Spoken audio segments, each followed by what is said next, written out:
الرجیم بسم اللہ الرحمن الرحیم۔ پارہ نمبر 19 کا آغاز مشرکین مکہ کے اعتراضات سے ہوتا ہے۔ مشرکین مکہ کو نبی پاک صلی اللہ تعالی علیہ وآلہ وسلم آپ کی نبوت اور رسالت پر جو اعتراضات تھے، ان اعتراضوں میں ایک اعتراض یہ بھی تھا کہ بظاہر دنیا داری کے لحاظ سے جناب حضرت محمد مصطفیٰ صلی اللہ علیہ وآلہ وسلم آپ کے پاس بہت بڑا کنبہ یعنی بھائی بھی نہیں، زیادہ بیٹے بھی نہیں، اور دنیاوی طور پر کوئی جو مال و دولت ہوتا ہے جیسے وڈیروں کے پاس وہ نہیں، پھر ان پہ وحی کیسے آ سکتی ہے؟ اگر اللہ تعالیٰ نے وحی بھیجنی ہوتی تو وہ یا تو طائف کے کسی سردار پہ بھیجتا یا مکہ میں سے کسی سردار پہ بھیجتا۔ اللہ رب العزت نے ان کی اس بات کی تردید فرمایا یہ رب کی عطا ہے، اور اللہ تعالیٰ رب العزت جس کو جیسے چاہے عطا فرماتا ہے، اور جس کو جو منصب دے وہ خدا تعالیٰ کی عطا ہے۔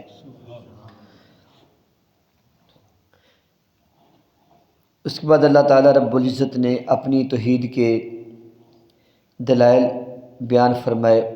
رب نے اپنی توحید کے دلائل میں سے کہ یہ چیز بیان فرمائی، اے لوگو تم ذرا سائے کی طرف دیکھو، تمہارا سایہ کیسے گھٹتا اور بڑھتا ہے۔ پھر اللہ نے فرمایا کہ اپنے لباس کی طرف غور کرو۔ اس کے بعد فرمایا پھر آپ رات اور دن کی طرف کہ رات تمہارے لیے لباس کے مانند ہے، اور جو دن ہے یہ تمہارے کام کاج کے لیے ہے۔ اس کے بعد اللہ رب العزت نے بارشوں کی طرف توجہ دلائی، فرمایا کہ بارش سے پہلے میں ہوائیں بھیجتا ہوں، وہ ہوائیں تمہیں بارش کی خوشخبری دیتی ہیں۔ اس کے بعد آسمان سے پاکیزہ پانی اترتا ہے، اس پاکیزہ پانی سے میں مردہ زمین کو زندہ کرتا ہوں، اور اسی پانی سے جو جانور ہیں وہ بھی پیتے ہیں، جو انسان ہیں وہ بھی پانی پیتے ہیں۔ رب نے فرمایا کہ میرا یہ انعام دیکھو، اور اے انسان اپنی ناشکری دیکھو۔ اس کے بعد رب ذوالجلال نے اپنی قدرت کا ایک نشانی یہ بیان فرمائی، وَهُوَ الَّذِي مَرَجَ الْبَحْرَيْنِ هَٰذَا عَذْبٌ فُرَاتٌ وَهَٰذَا مِلْحٌ أُجَاجٌ وَجَعَلَ بَيْنَهُمَا بَرْزَخًا وَحِجْرًا مَّحْجُورًا۔ رب فرماتا ہے کہ دو سمندروں کو میں نے ملایا ہے، ایک طرف میٹھا پانی ہے اور ایک طرف کھارا پانی، اور بظاہر ان کے درمیان کوئی رکاوٹ نظر نہیں آ رہی۔ دونوں پانیوں کا رنگ بھی الگ الگ ہے، ایک نیلے رنگ کا ہے، ایک مٹیالے رنگ کا ہے، لیکن نیلے رنگ کا پانی مٹیالے میں نہیں ملتا، مٹیالے کا نیلے میں نہیں ملتا، میٹھا کھارے میں نہیں ملتا، اور کھارا میٹھے میں نہیں ملتا۔ رب فرماتا ہے کہ میں نے ان دونوں کے درمیان ایک ایسا پردہ رکھا ہے جو انسان کو نظر تو نہیں آتا، لیکن یہ میری قدرت کاملہ ہے کہ میں ان دونوں پانیوں کو آپس میں ملنے نہیں دیتا۔ اللہ رب العزت نے جہاں کفار کا ذکر کیا وہاں اپنے مخلص بندوں کا بھی ذکر فرمایا، اور مخلص بندوں کی کچھ نشانیاں بیان فرمائیں۔ فرمایا وَعِبَادُ الرَّحْمَٰنِ الَّذِينَ يَمْشُونَ عَلَى الْأَرْضِ هَوْنًا وَإِذَا خَاطَبَهُمُ الْجَاهِلُونَ قَالُوا سَلَامًا۔ رحمان کے بندے وہ ہیں جو زمین پر عاجزی سے چلتے ہیں، اور جب ان کو جاہل سلام کرتے ہیں، جاہل مخاطب ہوتے ہیں تو ان کو کہتے ہیں سلام، بھی آپ کو سلام ہو، ہم آپ سے بحث نہیں کریں گے۔ یعنی اللہ کے بندوں کا جہال سے بحث و بحث کا کوئی پروگرام نہیں ہوتا۔ اور پھر فرمایا وَالَّذِينَ يُبِيتُونَ لِرَبِّهِمْ سُجَّدًا وَقِيَامًا، ان کی راتیں غفلت میں نہیں گزرتی بلکہ اللہ کی بارگاہ میں سجدہ کرتے ہوئے اور قیام کرتے ہوئے گزرتی ہیں۔ اور ان کی اللہ سے دعا کیا ہوتی ہے، وَالَّذِينَ يَقُولُونَ رَبَّنَا اصْرِفْ عَنَّا عَذَابَ جَہَنَّمَ، یا اللہ ہم سے جہنم کا عذاب دور کر دے، کیونکہ یہ عذاب بڑا مہلک ہے اور بے شک یہ بہت بری جگہ ہے ٹھہرنے کی جہاں عذاب ہوگا۔ والذین اذا انفقوا لم یسرفوا ولم یقتروا وکان بین ذلک قواما، اور جو اللہ کے بندے ہیں نہ تو فضول خرچ ہوتے ہیں اور نہ ہی وہ کنجوس ہوتے ہیں، بلکہ ان دونوں صورتوں کے درمیانی حد اعتدال میں ہوتے ہیں۔ پھر اللہ نے فرمایا والذین اذا ذکروا بآیات ربہم لم یخروا علیہا صما وعمیانا، کہ جو میرے بندے ہیں جب ان کے سامنے میری آیتیں پڑھی جاتی ہیں اس کو گونگے بہرے ہو کے نہیں سنتے بلکہ ان میں غور و فکر کرتے ہیں۔ جب بھی رب کی آیت پڑھی جائے تو اس پہ غور و فکر اور تدبر کرتے ہیں کہ ہمارا رب ہم سے کیا چاہتا ہے۔ اور پھر وہ کہتے ہیں والذین یقولون ربنا ھب لنا من ازواجنا وذریاتنا قرۃ اعین، اے اللہ ہمیں ہماری بیویوں سے اور ہماری اولاد سے آنکھوں کی ٹھنڈک عطا فرما، واجعلنا للمتقین اماما، اور ہمیں متقین کا امام بنا۔ تو جب اللہ تعالیٰ نے ایمان والوں کی اپنے مخلص بندوں کی نشانیاں بیان فرما دی، اب اللہ تعالیٰ ان کا اجر ذکر فرماتا ہے۔ اللہ فرماتا ہے جن کے اندر یہ خوبیاں ہیں، شب بیدار ہیں، اعتدال سے چلتے ہیں اور میری بارگاہ میں گڑ گڑاتے ہیں، اولئک یجزون الغرفۃ بما صبروا، میں ان کو جزا کے طور پر جنت میں ایک بہت بڑا محل عطا کروں گا، اور جب وہ اس محل میں ہوں گے تو ان کو لوگ وہاں پر سلام کرنے کے لیے آئیں گے، اور جب وہاں پر داخل ہوں گے تو ان کو پروٹوکول کے ساتھ ان کا استقبال کیا جائے گا۔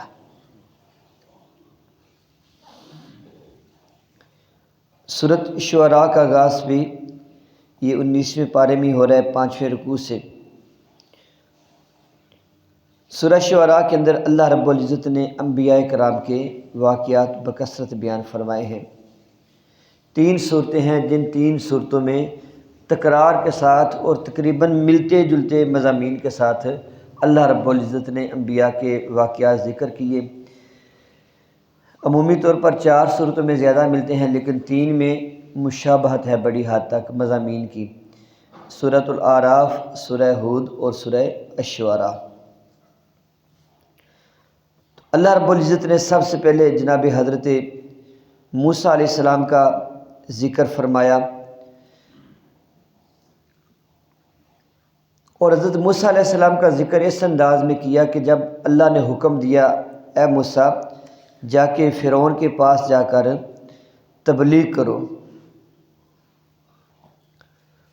تو حضرت موسیٰ علیہ السلام نے آ کے فرعون کو تبلیغ کی تو فرعون نے آگے سے یہ جواب دیا الم نربک فینا ولیدا ولبثت فینا من عمرک سنین،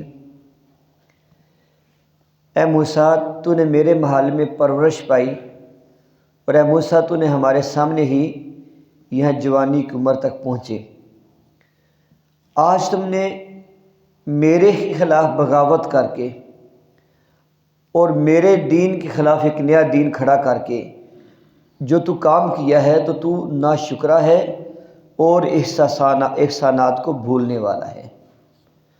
پھر فرعون نے دوسری بات یہ کی اے موسیٰ تمہیں یاد ہوگا کہ تو نے میرے ہی ملک میں ایک بندے کو قتل کیا تھا اور یہاں سے فرار ہو کر بھاگ گیا، اب کئی سال بعد واپس آیا ہے، اور کئی سال بعد واپس آنے کے بعد اب تو مجھے تبلیغ کر رہا ہے اور مجھے اسلام کی دعوت دے رہا ہے۔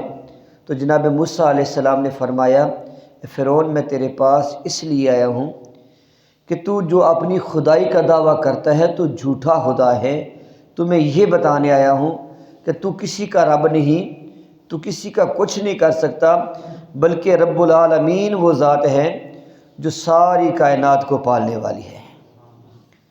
اس نے کہا کہ وہ رب العالمین کیا ہے؟ جناب موسیٰ نے کہا جو مشرق و مغرب کا رب ہے۔ اس نے کہا کہ مشرق و مغرب کے رب ہونے کی تمہارے پاس دلیل کیا ہے؟ حضرت موسیٰ علیہ السلام نے اپنے گریبان میں ہاتھ ڈالا تو وہ ہاتھ سورج کی طرح روشنی دینے لگا، اور اپنا عصا زمین میں ڈالا تو تو وہ بہت بڑا اژدہا بن گیا۔ اب چاہیے تو یہ تھا کہ فرعون جب یہ دیکھتا کہ موسیٰ علیہ السلام نے اگر رب العالمین کی بات کی ہے تو جناب موسیٰ نے اللہ کی قدرت کی 2 نشانیاں 2 معجزات ظاہر کر دیے، لیکن بجائے اس کے کہ وہ اس کو تسلیم کرتا، اس نے الٹا یہ کہا اے موسیٰ تو بہت بڑا جادوگر ہے، اب تیرے مقابلے میں جادوگر لے کے آتا ہوں۔ تو فرعون نے جادوگر اکٹھے کیے۔ جب سارے جادوگر اکٹھے ہو گئے، ان جادوگروں نے جب رسیاں ڈالیں اور موسیٰ علیہ السلام نے پھر اپنا عصا ڈالا تو جناب موسیٰ کے عصا نے ان سارے جادوگروں کی رسیوں کو، وہ جو سانپ بنے ہوئے تھے سب کو کھا لیا۔ جادوگروں کو پتہ چل گیا اگر یہ جادو ہوتا تو ہم سے بڑا کوئی جادوگر نہیں۔ انہیں یقین ہو گیا کہ یہ واقعتاً اللہ تعالیٰ کی طرف سے نبی ہیں اور یہ جو انہوں نے کیا یہ معجزہ ہے۔ تو وہ سارے کے سارے جادوگر سجدے میں گر گئے۔ فرعون نے اب ان پر الزام لگا دیا، کہا کہ تم بھی موسیٰ کے ساتھ ملے ہوئے ہو۔ اب یہ فرعون کی ہٹ ڈرمی تھی، اس کی ضد تھی، اسے معجزے بھی نظر نہیں آ رہے تھے، اسے عقلی دلائل بھی مطمئن نہ کر سکے، بالآخر سمندر کے اندر تباہ و برباد ہو گیا۔